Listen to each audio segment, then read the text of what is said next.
Part 2 with Doug Heveron. We recorded this right after we did the one on Friday. We kind of left off talking about the old Bristol. And if you go back to, what was that famous, that was the old track where Darrell Waltrip and Dale Earnhardt had their infamous dust-up, right? And wreck? Terry Labonte and Earnhardt. No, I was thinking of way back when they took each other out. Earnhardt. I thought it might have been Earnhardt and Waltrip, or it might have been him and, because I know him and Terry Labonte got into it too there. So. Yeah, the old. Bristol always brings out the best in everybody. Yeah, I think you're talking about the old. I was just trying to rattle his cage moment, right? Yeah, that one. I was just trying. I didn't mean to wreck him. Yeah, I was just trying to rattle his cage. Yeah. Yeah, he was. Did you ever meet him? Yeah, he's a great guy. I've heard that he was nothing like the persona that people thought he was. No. You know, you think he was a big old badass. I mean, he was, but he was a super nice guy. Unbelievable. How did you meet him? I mean, just talking in the garage, or was it a set-up meet? Just in the garage, just in the garage, and then drivers' meetings, and passing by and try to find out as much to learn as you can, and take whatever everybody told you. Mm-hmm. Who was the nicest guy? Go ahead, keep talking. Richard Petty. Really, he was the nicest guy. Oh yeah, I think so. Mm-hmm. Yeah, he was. He was. He never. I never heard him say a bad thing. So, he was just super nice, and he kind of helped me as much as he could. Mm-hmm. In what way? Advice, specific advice, or more? Yeah, you can advice, do this stuff. Yeah, advice. Yeah, he wouldn't lie to you. You know what I mean? Some of these guys are kind of. Back then, they wouldn't really tell you the full truth, but that was a man who was just honest all the time. Who was the hardest guy to race against? Who would race harder than anybody else? Yeah. Oh shit! Oops, sorry, no. That's okay. Well, I don't know. They all were to me. Mm-hmm.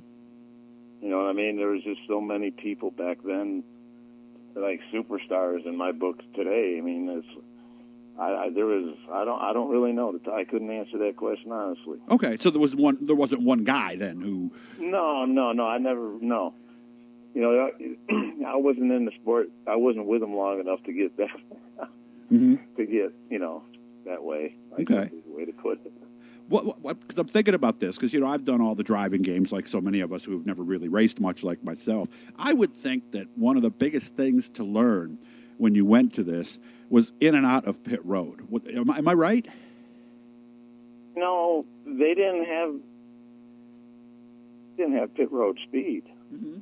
Well, I'm just thinking like when to slow down on the banking. How to make sure you don't. That's the whole thing. I mean, now at least you practice it now. Everything is so, even your mind is so far advanced that everybody even practices. When they come in the pits, so they know. We mark on the wall where we need to start slowing down at 180 or 110 or whatever maybe. Yeah. Okay. Yeah. Especially now because it's so critical on how fast the pit stops are and everything. So, yeah, it makes you know where the safe place to let up, and then if you want to go a little further, then you just that's up to you. Did you ever make a mistake on a pit entrance or something? Maybe come in too hot, or have somebody run the back of you because maybe you didn't come in too fast. It happened in an IndyCar at Atlanta. We were running, racing, and then come in. I thought we were doing like 30 miles an hour, and I came up on my pit, and this poor guy with a pit sign, his eyes were coming out of his head, but I was doing like 100. Oh. And I just went by. I said I got on the radio because that was my first pit stop ever. Mm-hmm. Oh, really? Was it an IndyCar? Yeah. And I said, I'll be back in the next lap. I came back in the next lap. That's so. Really, what was going through your mind as you're pulling back on the racetrack, going, "Oh man, I just screwed up big time." Yeah, pretty much. I was going, "Oops, that didn't work out too." I told him on the radio. I thought I was going slow enough, because no, you weren't. They knew, huh? Well, apparently not. I was the next time. Yeah, because I would think that is something, because every racetrack's a little bit different when it comes to that. So do you kind of sit there almost 2 laps ahead and go, okay, I got to hit my mark right there? And then, is that kind of what you're thinking as the pit stop approaches?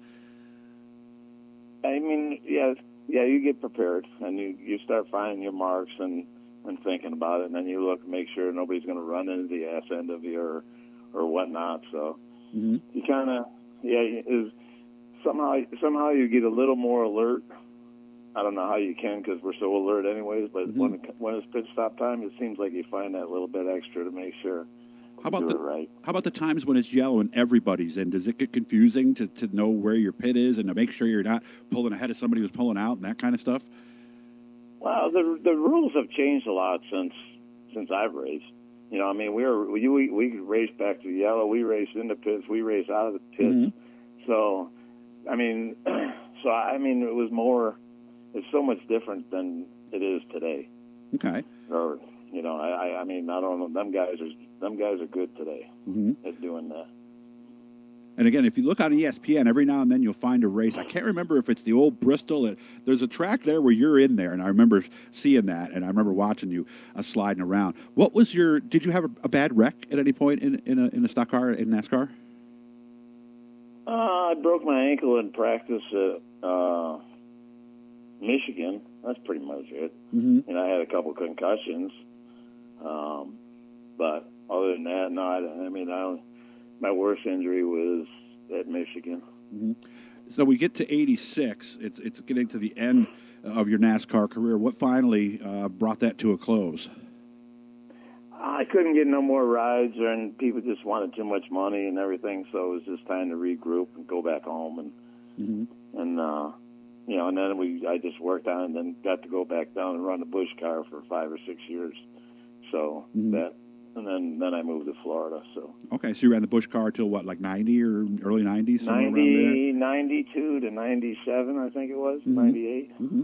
How did that go? Did you come close in a Busch car to a Yeah, top you five or a win? know, I drove for Charlie Henderson, the food country car, and we had some decent runs with him. And I also drove for Mike Laughlin, who built Laughlin race cars. And I should have won 2 races with him, but I blew up. Had about a lap lead on everybody, and when Mike McLaughlin won his first race, we blew up with 17 to go. And South Boston had another good lead, and then a rear end broke, and just certain little things that kept me out of victory lane. But Okay. we had some really good runs. So what did you do after the Busch career was over? My mom got ill, so I moved. I couldn't. I was done fighting, trying to get the money and everything. So my mom got ill, so I just moved to Florida. Oh, that's And how you ended up in 26 years. Florida. Okay. Yeah, that's the only way I ended up in Florida. I would have never moved to Florida. Mm-hmm. But, you know, I met my wife there, and my family's there, they were, and my kids are there still. But, yeah. And then somebody found me, Norm Huntley found me in Florida and asked me about sprint car racing, and I said, sure. And I hooked up with him, and then another car owner that I finished my career out with, Don Heckman. So Mm-hmm. it was fun. Yeah, it must have been a great time. I mean, and we only got a little over a minute left. I mean, even though, you know, you didn't win and things like that, it must still be fun to know that you were out there and you ran with, I think, probably what a lot of people are going to look at as the glory days of NASCAR. Yeah, I agree. And I like I said, I wish I could have done. I wish it would have went a little bit better, but I got no complaints. And I didn't make it because I had a lot of money. I made it because I was pretty good. So, Mm-hmm. you know, at least I can look back on it and be happy. Still got a lot of nice pictures and mementos and stuff like that from that time. Yep. I got me a room all made up for it. Yeah. Do you go in there and get reflective sometimes and think about it? Then I got my racing rig out here for iRacing. So. Oh, okay. All right. Yeah. What are you doing? Just out of curiosity. I only got a few seconds left. What kind of car and where might people find you? Well, actually, right now we're practicing for the 24 Hours of Daytona on January 18th. Very nice. So. Fun track. I love the Daytona road course. Yeah, it's fun. Yeah, when you dive off the bank into turn 1. Uh-huh. So, never got a chance to do that for real, though, on the road course? No, I never did. I only run a couple road course races. But, yeah, I've gotten pretty good on iRacing, though. Nice. So. That must be fun. At least you can still go out there and be competitive and have a good time. Yeah. We got 3 of us that do it, so the 24 hours. So we've been doing it for 6 or 7 years. So. Well, good catching up with you. And pretty fun. If you get into town for Classic this year, give me a shout. I'll get you on camera so everybody can see how you look. And again, I appreciate your time, man. Thank you very much, Doug. All right. Thank you, Doug. It's always nice to call somebody else Doug. It's just something cool about that. So make sure to subscribe, turn on your notifications, and if there's somebody else you want us to get to, make sure to let us know in the comments. We'll get it done for you.